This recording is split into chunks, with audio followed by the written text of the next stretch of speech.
Hi lovely and darling viewers, it's Jen here at Check Her Joy, and this time I'm reviewing Green Arrow Volumes 1 and 2 from DC Universe Rebirth. Volume 1 is The Death and Life of Oliver Queen, and Volume 2 is Island of Scars. Art and writing on the series is by Benjamin Percy, Otto Schmidt, Juan Ferreyra, and Stephen Byrne. So if you guys aren't familiar with Green Arrow, this is Oliver Queen, who is the CEO of Queen Industries. Lots of tech shipping stuff. Honestly, I don't know what Queen Industry does, to tell you the truth. Oliver runs the company, and he inherited it from his father, who ran it before him.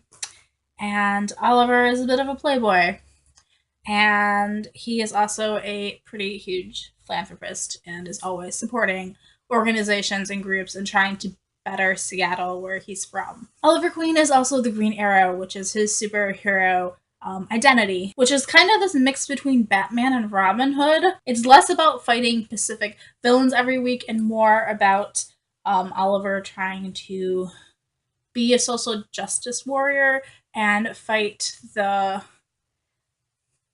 things that are wrong in society. Yes, some of that involves breaking up terrorist groups or trying to stop human trafficking, and there are a lot of major fight scenes, but it's not quite the same as Batman.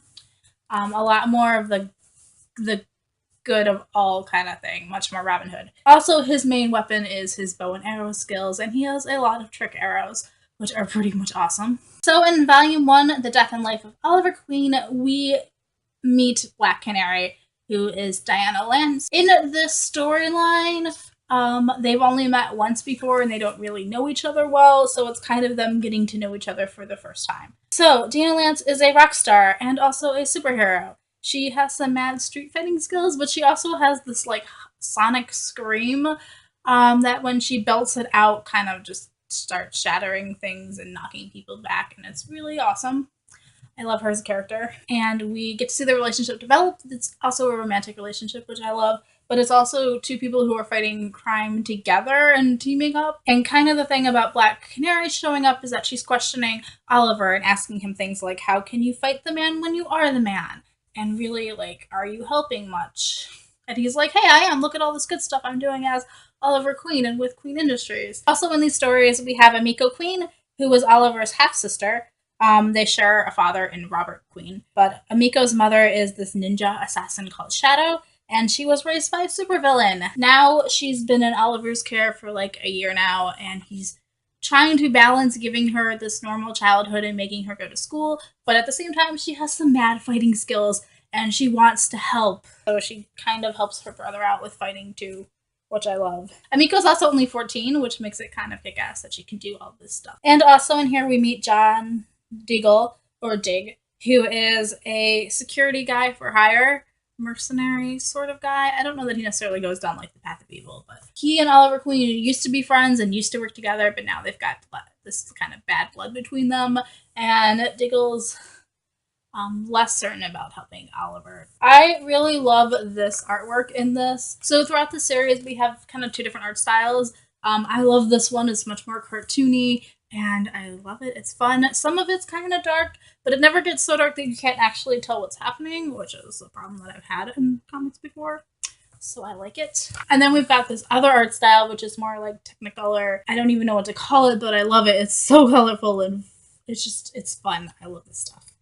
So within Volume 1, we find out that the main conflict is Queen Industries has these links to a terrorist, evil, corrupt organization that is funding all this crime, basically, all kinds of crime. And when Oliver tries to find out what's happening and how to get Queen Industries out of it, this group attacks him and tries to take the company away from him, so he loses his money, loses his home, tries to besmirch his father's legacy, and even tries to murder Oliver. So, some serious stuff going on in here. I find this interesting and intriguing and exciting, but at the same time, one of my favorite parts about Green Arrow is this dual personality where he's both trying to be Oliver Queen and have this one reputation on the outside, but also trying to be the Green Arrow and fighting in the night, but at the same time, he's still the same person, and I love watching that internal struggle, so I'm not sure I am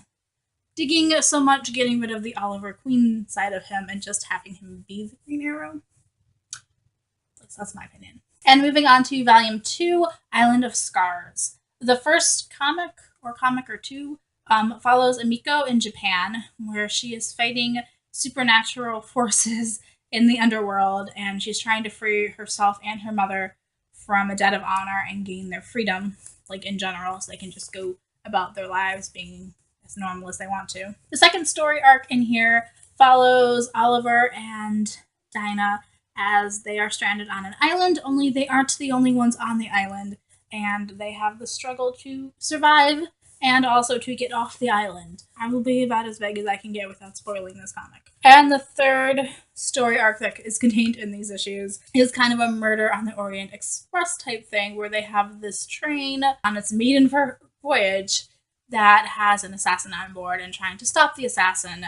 And the assassination attempt is also trying to derail these peace talks that could bring peace to the Middle East. So big on this global scale kind of importance thing. I am really loving Emiko as a character, and I really enjoyed just her own standalone adventures off in Japan. She's totally kick-ass and strong and amazing, and I love her terribly. The island story arc is also kind of fun, getting to see Oliver and Dinah kind of relax and chill for a bit, which I did. And then the whole supersonic underground, especially under the ocean, train adventure is a lot of fun too. And I actually really like the art in this one. It's a little subdued because it's underwater and it's all blue, but it's also kind of got that Technicolor thing going on later. I love Black Canary in these comics. She's probably my favorite. Like, I love Oliver, but I also really love Black Canary in these. I really enjoyed both these volumes. Both volumes got 4 stars for me.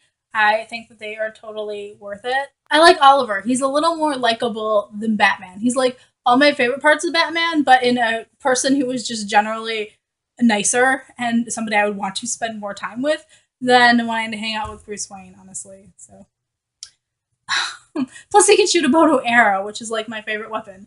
Like, go for it. I am super excited for these, and I totally just like want the next issues. Peace out. I love you guys, and keep reading. Bye.